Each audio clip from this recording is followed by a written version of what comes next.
Hello all. Right. I thought I'd do a heavy dative. Like I say, I'm falling behind on some of my questions and stuff like that come up on a Sunday.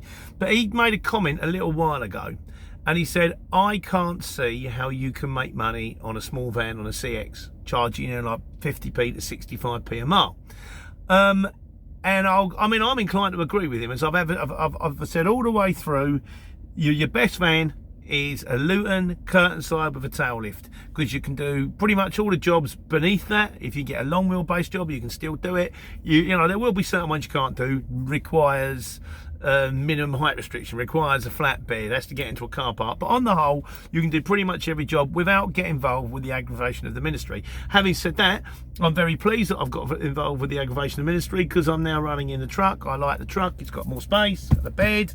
You know, I can put my selfie stick on the dashboard; it don't fall off. In two jobs, I can make more money than probably your average small van will make in 2 days. But there are advantages to it, and there are ways of doing it. Now, I'm not a small van expert. My mate Al, my business partner Al, he started off in a small van, and he had a very convincing argument. I think things have moved on a little bit since then. I think it's got a little bit tougher.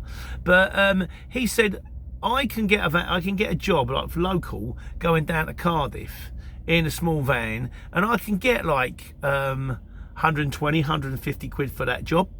And then he said, but the thing is, maybe it's £100. But he said, but I don't use any diesel. This thing is super duper efficient. I can run all the way down there and back on like 15 quid, because some of these new engines, you can fit them on like an A4 piece of paper. So that's one argument.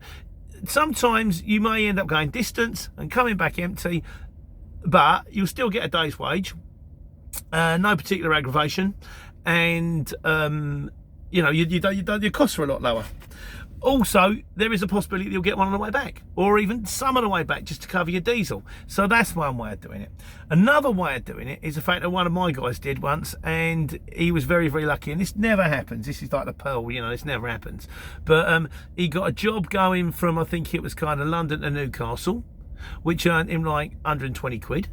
Might have been more. It might have been, I can't remember if it's London to Newcastle or London, he's not with us anymore. It might have been London to Manchester, can't remember. Say London to Manchester, because that's about 180 miles, 120 quid.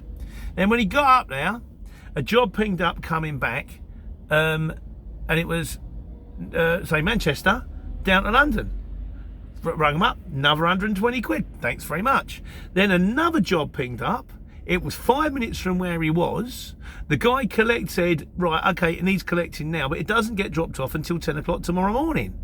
Another 120 quid. This is technically a co-load, but not really. It's kind of pushing it a little bit. It was 5 minutes out of his way to go and pick up a small box, and it didn't have to be delivered in the morning, which meant the job that he had on board was still direct. So he drove to Manchester and back. And then in the next morning, he got up and drove like halfway around the beginning, the top of the 25 for an hour, dropped off the other box. And between the 3 jobs, he got like 360, nearly £400. And he'd done the diesel to Manchester and back. I mean, that doesn't happen, but sometimes it does. The other thing you've got to consider, not everybody wants to lump around in a big van.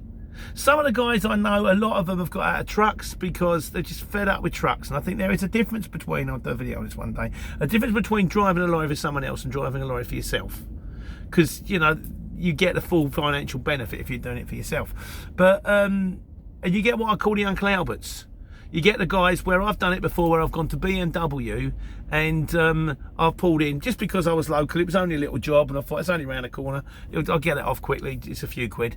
Or it might have been a long piece. Sometimes they want a Luton because they've got something that's 5 metres long, and you can do that from the bulkhead right the way to the shuttle. You can do 5 metres in a Luton. And you get these guys that turn up, with like white beards and caps, and they put a couple of boxes in the boot of the car, and then they drive around the corner. They might drop some parts off here, there. They ain't going to get rich, but they get out of the house, they get out, they're probably retired, they get pocket money for the pub, they get out from under their wife's feet. They've got a tidy little white van that's parked on the driveway, which they can use on Saturdays and Sundays for other things. They may end up moving stuff for a mate, they may end up taking it down to Tesco's. There are advantages with having small vans. Personally, I think if you want to earn the big money, you kind of want to get the big vehicle. Unless, of course, you start a small van, you can get yourself end user customers. Those you may be able to consider an end user customer, charge them £1 a mile. go here, there and everywhere. Use the CX to run back, get your diesel money.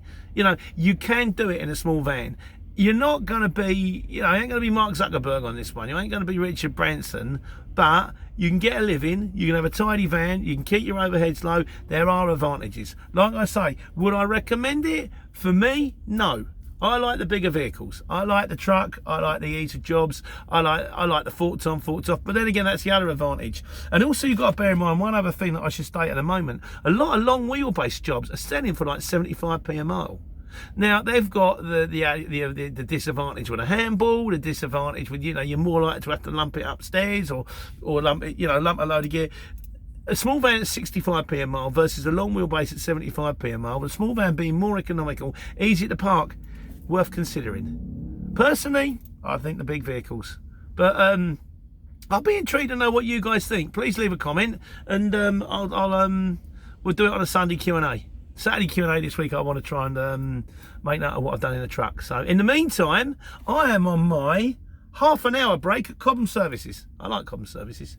It's kind of, yeah, we'll have a rundown on the service. I get out on that one. Don't get him on Toddington. Don't get him on the Toddington toilets, please.